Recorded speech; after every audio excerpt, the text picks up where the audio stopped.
It's time to focus to the upcoming U.S. election.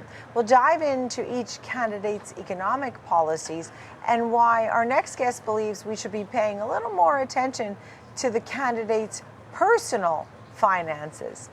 For that, let's welcome in our next guest, Megan Gorman, tax attorney, wealth manager, author of All the President's Money.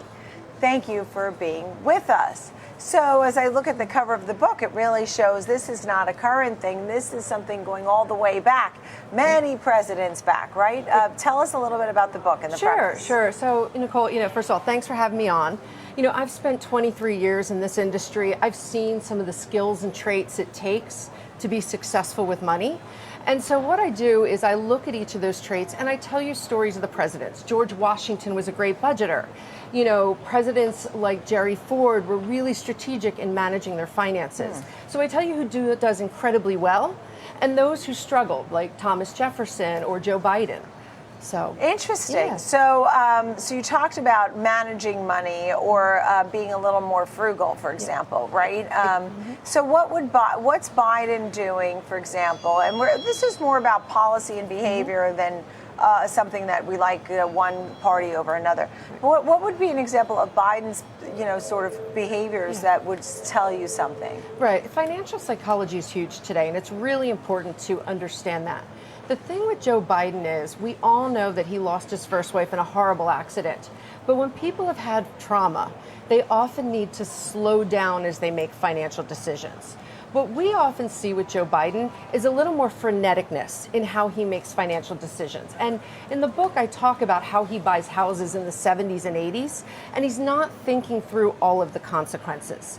The other thing I would say about Biden is he's not always the best at taking advice. And what you can see in looking at some of the things he's done from a financial standpoint, like making loans to family members, he doesn't always do everything you're supposed to do, like document the loan, report the income. So again, financial sloppiness can really undo your financial stability. Go ahead. Yeah, and that's one of the hardest things out there. So just for clarity, I mean, the homes in the 70s and 80s, why was that not a good move? Because usually real estate goes up, right? I mean, that's sort of the mentality. But why was that not necessarily financially a good move? Right. So one of the things that all homeowners have to struggle with is, am I going to be liquid enough to maintain a house, to keep it, in the right condition, to pay the bills associated with it? Right. So Biden has a lot of the illiquidity challenges because he overbought in a house. He bought a house bigger than what his salary could afford.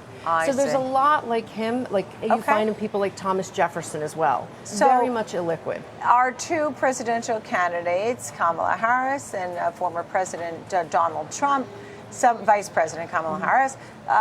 Your thoughts first on one and then the other. Yeah, very different financially, right? Kamala Harris, very much a conflict-free portfolio. She's sort of a good girl, a perfectionist in how her finances look. And if you were to carve through, you would see every asset class represented through an ETF. We also can tell that she merged her finances with her husband when they got married because she's a Californian and they have a joint revocable trust. So what we see is very clean, very conflict-free. On the other hand, with Donald Trump, and remember, we don't have full transparency into his finances, but what we do have is an understanding that he has a very complex asset base.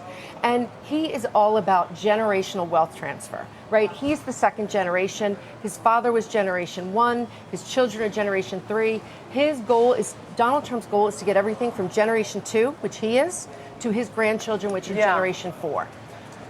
So, generation 4, good point, right? It's not just his children, he has many grandchildren now at this point. That being said, does one stand out to you in a better way than the other? I think that most Americans today are frustrated with politicians and the conflicts that they have.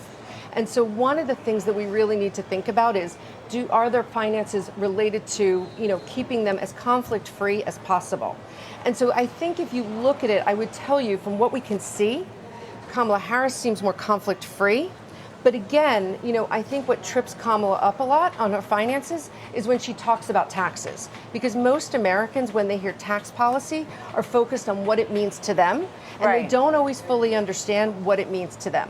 Where I think Donald Trump does a really good job in campaigning is he's really good at giving the tax soundbite to make Americans say, ooh, that does relate to me. So that's sort of the conflict you see as they're on the campaign trail. Look, in each of their hearts, they're both Americans trying to do the best that they can do. And I mean, we have to believe that they're both in the mindset of trying to do the best job they can. Is there is a less conflict, a conflict-free type of book better than one that's very complex? Or is the very complex one better because maybe they may have better understanding or whatever than the other? Does one seem better at this point? I think that they both have benefits, right? So when you're looking at both of the candidates, what I would tell you is, if you're someone who is has complex assets, wants someone to understand things like the estate tax law, you're probably going to relate more to a Donald Trump. Right. If you're looking at someone who's trying to focus on how do we bolster the middle class, what are the things that we should be doing, you're probably more drawn towards Kamala Harris. And you see this in their tax plans, because Kamala is focused on things like child tax credit, whereas Donald Trump is focused on keeping the current Tax Cuts and Jobs Act in renewing it at the end of the term. Yeah, and actually his cuts that he put into place, the Biden administration kept them, right? And they're due to expire at the end of 2025.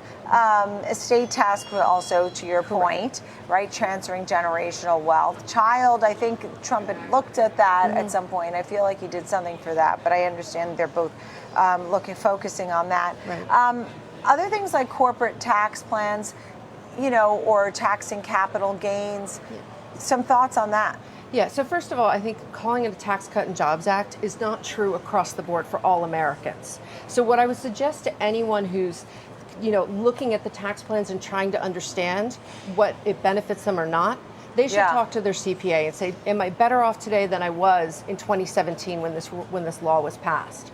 I think the thing that people need to remember is not every potential tax change thrown out there by these candidates are actually going to happen.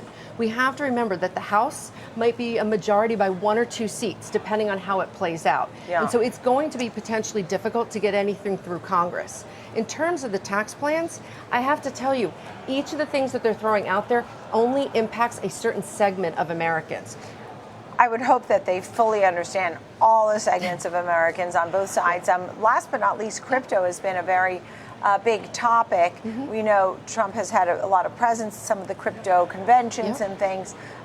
It's my understanding that Schumer is working and trying to work with Harris and try to get a better understanding and a more likely, to like crypto better. But many of the crypto folks I speak with seem to be leaning towards Donald Trump. So does that make sense to you? It does. Because of his portfolio, is what I'm saying. Well, I think the thing is, first of all, if you look at the portfolios, Trump and Vance do have crypto, Harris and Walz do not. But I think one thing that is coming to a head is we're getting to a point with the evolution of crypto where we need greater regulation. Now, we've seen it step in, right? On the front page of your 1040, you have to check a box to let the IRS know if you have cryptocurrency. So I think the thing is, we're going through a phase where we will have more regulation on crypto. I think crypto investors may be leaning more towards Trump and Vance with the idea that the regulations may not be as stringent. But again, we need a president and vice president who's going to look at what is the better fit for the country in order to continue to stimulate the economy. When did your book come out? My book comes out tomorrow. Oh, yeah. So I was thinking maybe it came out a little early. It's tomorrow. So this is a big announcement here. How will someone get your book? What's the best way to get the book? Yeah, best way to get the book, you can find the book on Amazon, Books A Million, or at my website, allthepresidentsmoney.com. That's exciting. Congratulations to you, Megan Gorman. This is a very interesting topic, and you said it goes all the way back to George Washington. So I guess you found his books. Thank you so much in taxes. Good to see you, Megan. Thank you. Thanks for having me on. Tax attorney, wealth manager, and author of All the President's Money. Thanks for joining us on the show.